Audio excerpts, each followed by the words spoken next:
আসসালামু আলাইকুম, আমি জুবায়ের বলছি। আশা করছি আপনারা সকলে ভালো আছেন। আপনারা নিশ্চয়ই সকলে অবগত আছেন জামায়াত নেতা এটিএম আজহারুল ইসলামের মৃত্যুদণ্ডের আপিলের শুনানি ছিল আজকে। তিনি যে মৃত্যুদণ্ডের রায় হয়েছিল তারই আপিলের শুনানি আজকে ছিল।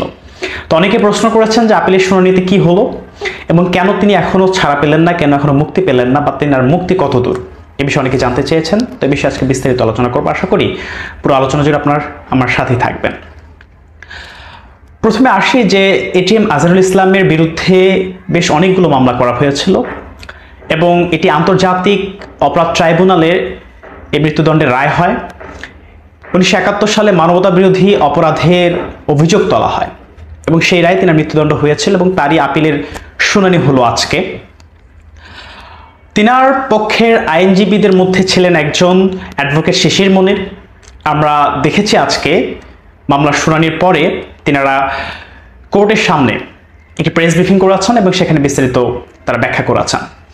সেখান থেকে আমরা যতটুকু জানতে পেরেছি অ্যাডভোকেট শিশির মনিরের মুখ থেকে, সেটি হলো যে এটিএম আজহারুল ইসলামের মামলার যে শুনানি হওয়ার কথা ছিল সেই শুনানির আজকে 90% শেষ হয়ে গেছে, এখনও 10% বাকি আছে।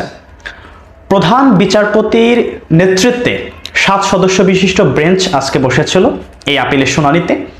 এর আগে আমরা দেখেছি বহুবার আপিলের শুনানি হওয়ার কথা ছিল, কিন্তু কোনো বিচারপতি অসুস্থ থাকেন, বিভিন্ন কারণে পূর্ণাঙ্গ বেঞ্চ না থাকার কারণে শুনানিগুলো হয়নি। তো আজকে শুনানি হয়েছে এবং সেই শুনানির 90% শেষ হয়ে গেছে, এখনো 10% বাকি আছে।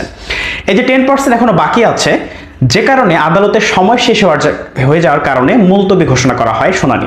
এই 10% আগামী বৃহস্পতিবার প্রথম সিরিয়ালেই শুনানি হয়ে যাবে এবং আশা করা যায় অ্যাডভোকেট শিশির মনিরের বক্তব্য থেকে যতটুকু আমরা জানতে পেরেছি এবং তিনার আইনজীবীরাও আশা করছেন যে আগামী বৃহস্পতিবারের মধ্যে তিনার শুনানি, যদি সেদিন পূর্ণাঙ্গ বেঞ্চ বসে এবং শুনানি হয়, তাহলে তিনার যে 10% শুনানি এখনো বাকি আছে সেই 10% শুনানি শেষ হয়ে যাবে ইনশাআল্লাহ। এবং শেষ হয়ে গেলে তিনি মুক্তি পাবেন, এটাই তিনার আইনজীবীরা আশা করছেন। এবং এখানে আরেকটি বিষয় রয়েছে যে এই এটিএম আজহারুল ইসলামের বিরুদ্ধে যে মানবতা বিরোধী অপরাধ তোলা হয়েছে এবং সেই অপরাধের দায়ে তিনাকে মৃত্যুদণ্ড দেওয়া হয়েছিল, সেই মৃত্যুদণ্ডের রায় যেই সাক্ষীদের প্রেক্ষিতে, যেই সাক্ষীদের সাক্ষ্য শুনে দেওয়া হয়েছিল, সেই সাক্ষীদের মধ্যে কয়েকজন সাক্ষী ছিল যিনারা নাকি 2-3 কিলোমিটার থেকে তিনাকে সেই হত্যাকাণ্ডের সাথে জড়িত বা এই অপরাধের সাথে জড়িত এই ধরনের ঘটনা তারা দেখেছেন। আরেকজন আবার 6 কিলোমিটার থেকে দেখেছেন তিনি ট্রেন থেকে নেমেছেন। তো এই ধরনের অদ্ভুত স্বীকারোক্তি, অদ্ভুত আপনার সাক্ষীর ভিত্তিতেই এটিএম আজহারুল ইসলামকে মৃত্যুদণ্ডের মতো এত গুরুতর একটি রায় দেওয়া হয়েছিল। এবং একইভাবে জামায়াতের বিগত দিনে যত নেতাদেরকে ফাঁসি দেওয়া হয়েছে, একইভাবে তাদেরকে ফাঁসি দেওয়া হয়েছে। তো যে কারণে এতদিন ফ্যাসিস্ট আওয়ামী আমলের যে ক্যাঙ্গারু ট্রাইব্যুনাল ছিল, সেই ট্রাইব্যুনালে তড়িঘড়িভাবে জামাত নেতাদেরকে ফাঁসি দেওয়া হয়েছে।